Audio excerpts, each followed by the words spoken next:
Señor presidente, excelencias, en un mundo de cabeza, esta sala de la Asamblea General es una de las escenas más extrañas de todas. La pandemia de la COVID-19 ha cambiado esta reunión, haciéndola irreconocible, pero es más importante que nunca. En enero me dirigí a la Asamblea General e identifiqué los 4 jinetes que estaban entre nosotros, 4 amenazas que ponen en peligro nuestro futuro. Primero, las tensiones geoestratégicas mundiales más elevadas del mundo durante muchos años. Segundo, una crisis climática existencial. Tercero, una desconfianza mundial cada vez mayor. Y cuarto, el lado oscuro del mundo digital. Pero en las sombras había un quinto jinete. Desde enero, la pandemia de COVID-19 ha crecido de forma galopante en todo el mundo, uniéndose a los otros 4 jinetes y adquiriendo la furia de cada uno. Cada día el saldo de muertos aumenta, las familias están en luto y los pilares de nuestro mundo se tambalean con una base muy frágil.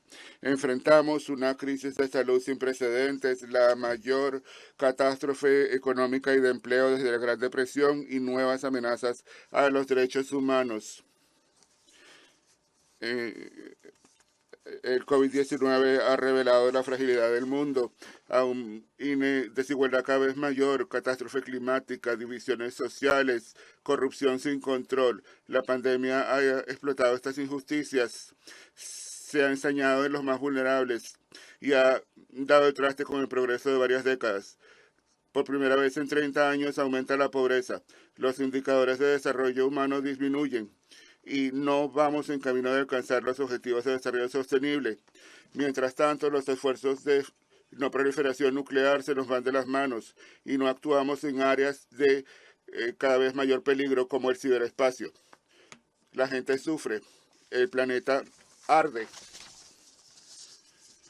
Nuestro mundo lucha y busca un verdadero liderazgo. Excelencias, enfrentamos un momento crucial. Los que fundaron la organización hace 75 años han pasado por una pandemia, por una depresión mundial, por el genocidio y las guerras mundiales. Conocemos el valor de la discordia, el precio de la discordia y el valor de la unidad. Preparamos una respuesta visionaria reflejada en nuestra carta fundadora, con la gente en el centro. Hoy enfrentamos nuestro propio 1945. Esta pandemia es distinta a cualquier cosa que hayamos visto antes. Es el mismo tipo de crisis que veremos de una y otra vez. El COVID-19 no solo es un balde de agua fría, sino una preparación para los próximos retos.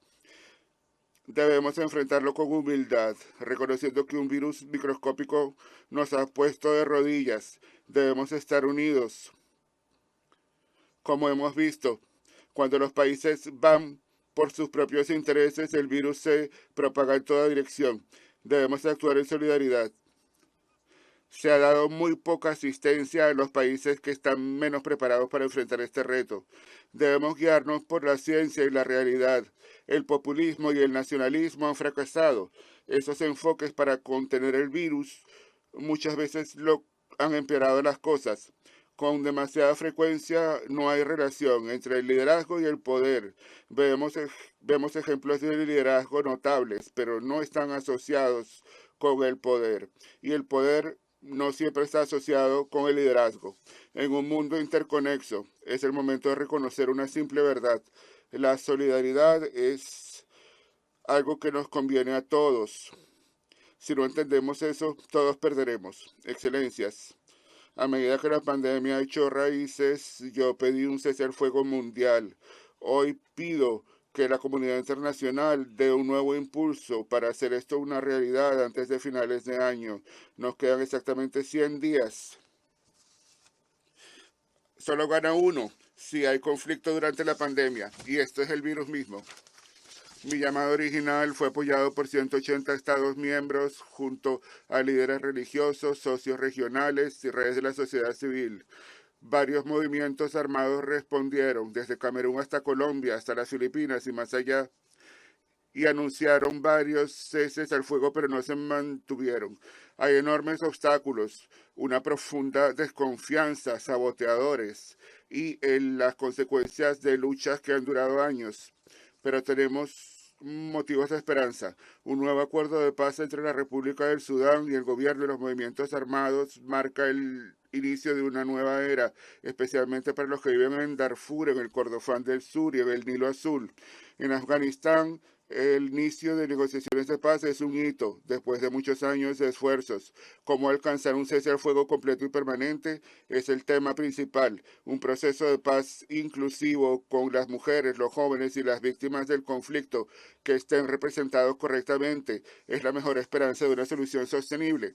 En varias situaciones hemos visto nuevos ceses al fuego que se mantienen más que antes o a falta de ellos una pausa en los combates. En Siria, el cese al fuego en Idlib se ha mantenido. Después de más de 9 años de conflicto y sufrimiento, llamo nuevamente a que se ponga fin a las hostilidades en el país, a prepararnos para la próxima ronda del Comité Constitucional. En el Medio Oriente hay un periodo de calma en Gaza y de la anexión de varias zonas de la Ribera Occidental. Por el momento, pido a los líderes israelíes y palestinos que inicien verdaderas negociaciones para hacer una realidad la solución biestatal de conformidad con las resoluciones de las Naciones Unidas y los acuerdos bilaterales.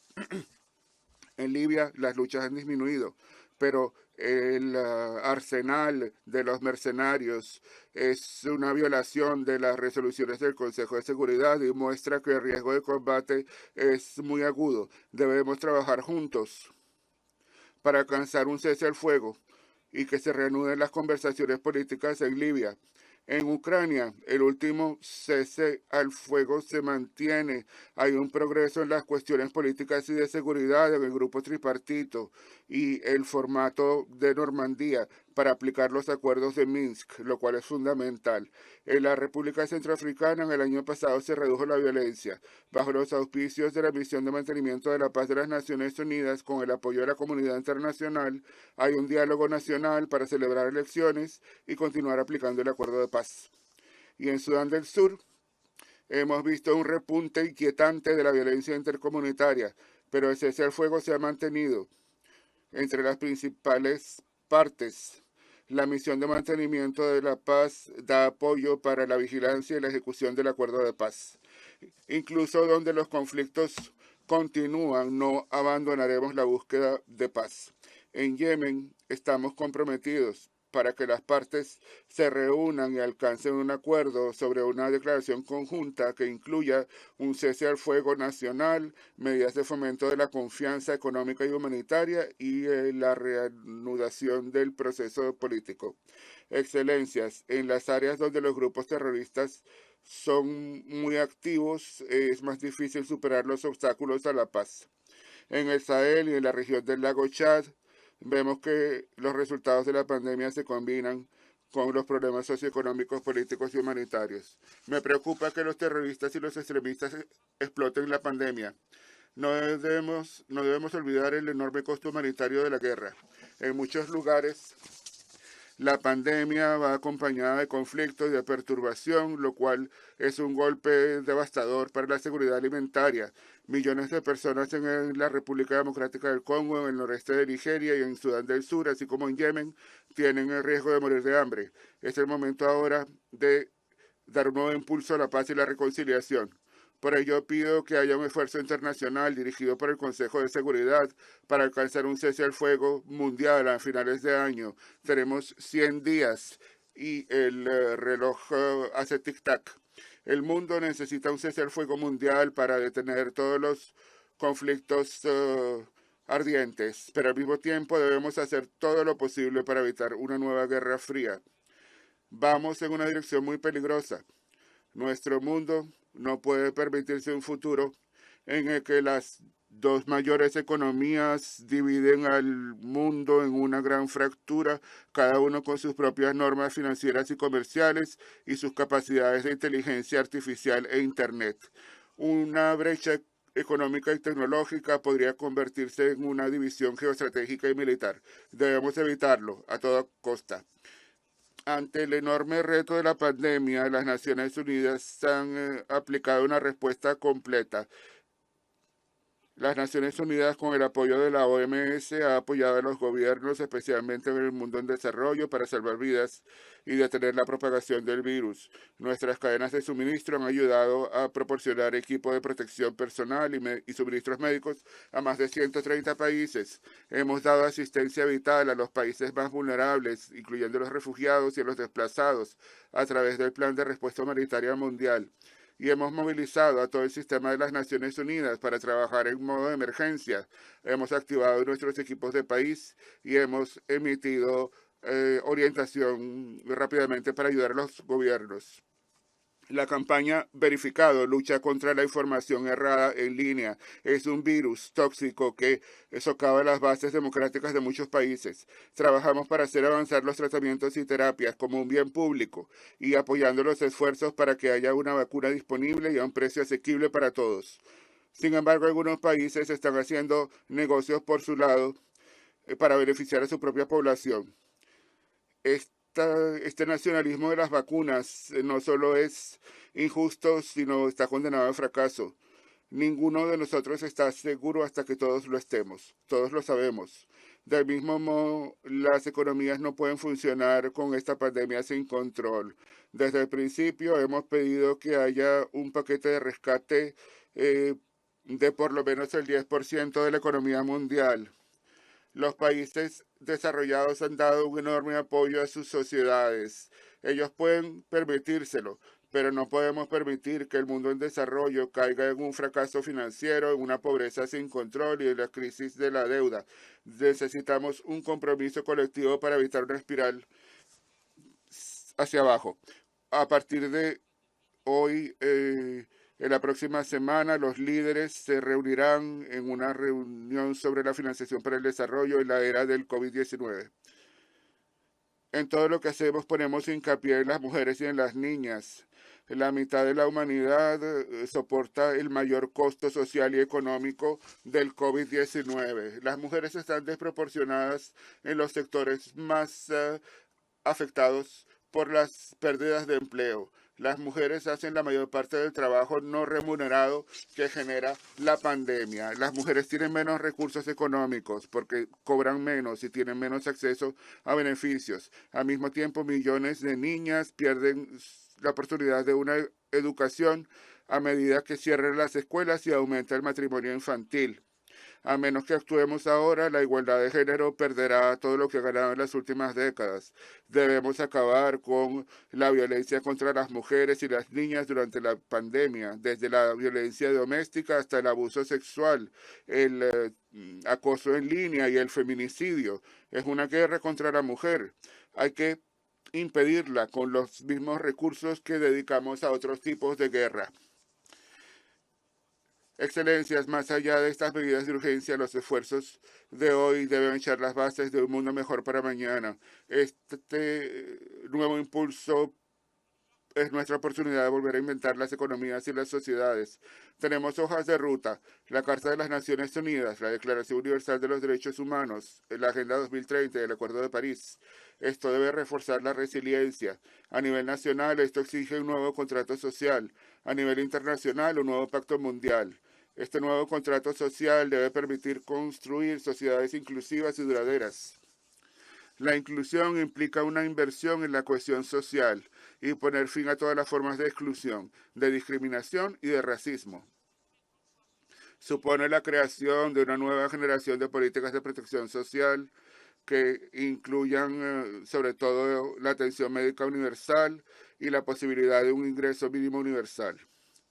La inclusión también es dar a todos y a todas el acceso a la educación y aprovechar las tecnologías digitales, los dos grandes vectores de autonomización y de igualdad de nuestra época.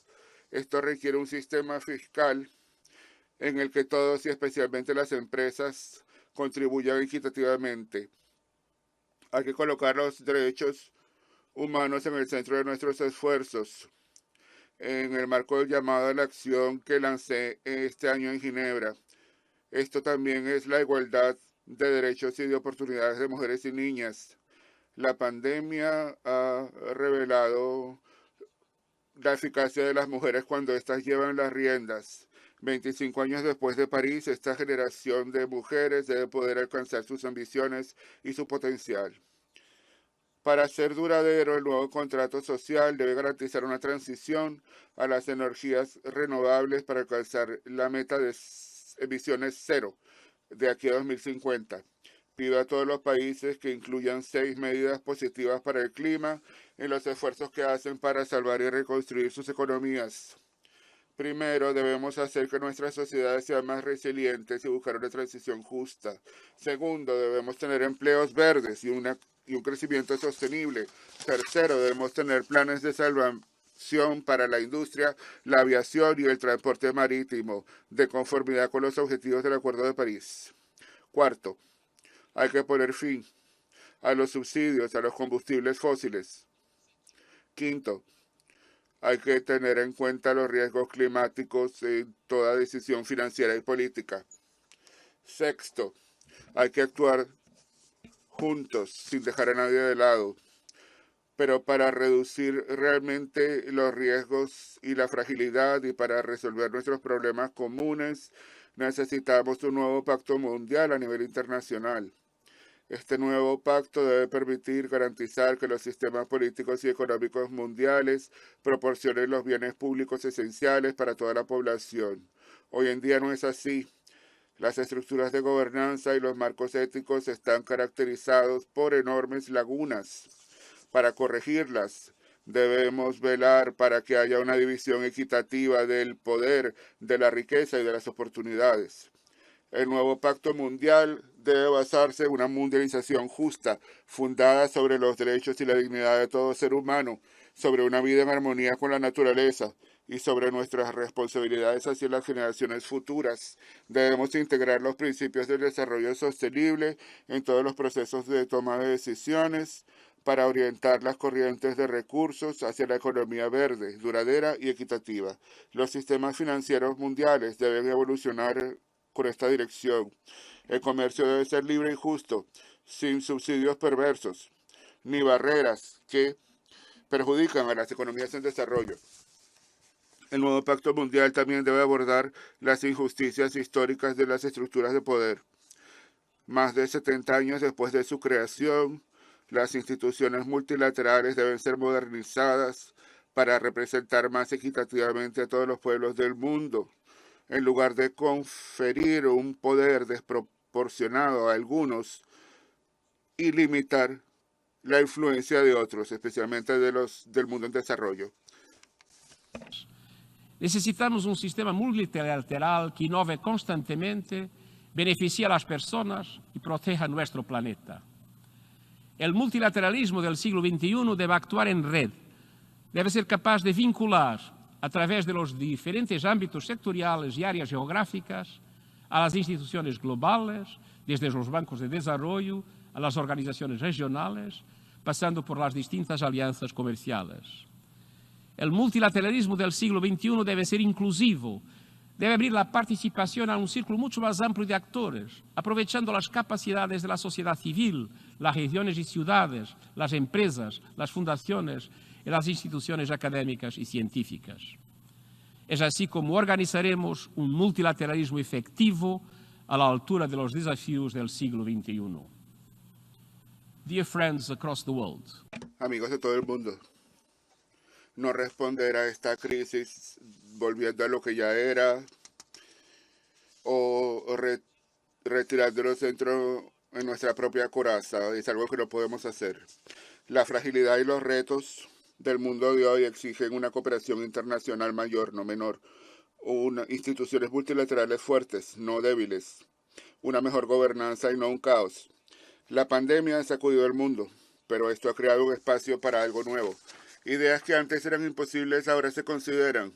Las medidas a gran escala no parecen tan intimidantes. En solo meses, miles de millones de personas han cambiado la forma en que trabajan y que consumen, cómo se desplazan e interactúan. La financiación a gran escala se ha vuelto posible. Se ha desplegado billones de dólares para rescatar a las economías. Al conmemorar el 75º aniversario de las Naciones Unidas, la Asamblea General me ha invitado a informar sobre nuestra agenda común para el futuro. Agradezco esta oportunidad para un proceso de reflexión. Les informaré el año próximo. Les daré un análisis y recomendaciones sobre la manera de alcanzar nuestros objetivos comunes. Inspirémonos en nuestros logros a través de la historia de las Naciones Unidas. Respondamos afirmativamente a los movimientos de justicia y dignidad. Venzamos a los 5 jinetes y construyamos el mundo que necesitamos, un mundo pacífico, inclusivo y sostenible. La pandemia nos ha enseñado que nuestras decisiones importan. Al mirar hacia el futuro, asegurémonos de decidir con sabiduría. Muchas gracias. I thank the Secretary. Gracias al Secretario General de las Naciones Unidas por su elocución.